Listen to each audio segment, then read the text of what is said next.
bonjour à tous. Aujourd'hui, on va parler de la campagne de Bastion. Donc, après avoir rejoint les Kyrians à Bastion, on est accueilli par Kiressia l'Archonte au fort élysien qui est la base d'opération des Kyrianes, dont l'objectif est de défendre Bastion des désavoués et du geôlier.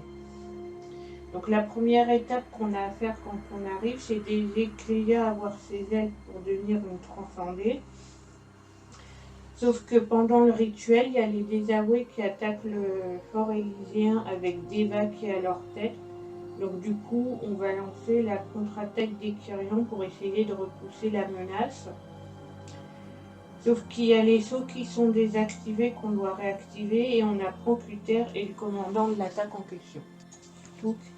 Donc après cette attaque, on va attaquer Deva dans le donjon des flèches de l'Ascension où elle meurt suite à cette trahison. Et ensuite, les flèches de l'Ascension sont détruites pendant le rituel qui permet de devenir transcendé. Donc on nous dit qu'il y a Mikanikos, un régisseur, donc les petites chouettes, qui est capable de réparer les flèches. Mais pour cela, on doit l'aider à récupérer un puissant marteau qui était aux mains des désavoués. Et cependant, celui-ci dit que la structure ne pourra pas être opérationnelle et qu'on va lui donner des pouvoirs qui sont dans différents artefacts qu'on va devoir aller récupérer dans les 3 autres régions de Nombre.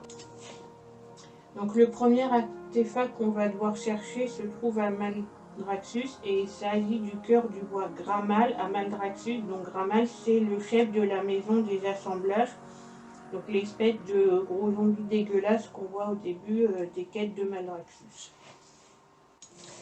Ensuite, le deuxième artefact qu'on va chercher, c'est le sceau de constriction à Revendreth chez les Vampires.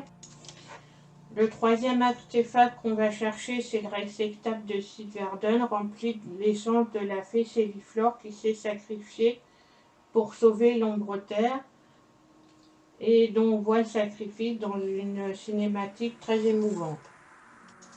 Donc une fois que les flèches de l'Ascension sont restaurées avec les 3 artefacts, il y a une nouvelle attaque des désavoués lancée par Lisonia, sauf que Lisonia s'échappe dans l'antre et on apprend que Lisonia a remplacé Deva suite à sa défaite et on apprend qu'Uther sert de catalyseur afin d'augmenter la puissance de Lisonia pour en faire une désavouée.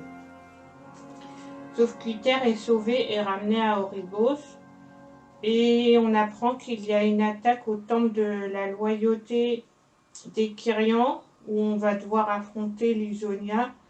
Sauf qu'en fait, Lisonia nous dit que c'est une ruse et qu'on doit se rendre au fort élysien pour affronter l'Archonte qui est maintenant sans défense. Et du coup, on va devoir affronter Lisonia qui est face à l'Archonte avec l'aide des Kyrians et d'Uther. Et suite à ce combat, Uther demande pitié à l'Archonte et l'Archonte demandera une surveillance d'Uther. Et Uther nous avoue que son acte de jeter Arthas dans l'antre était de la vengeance et non de la justice.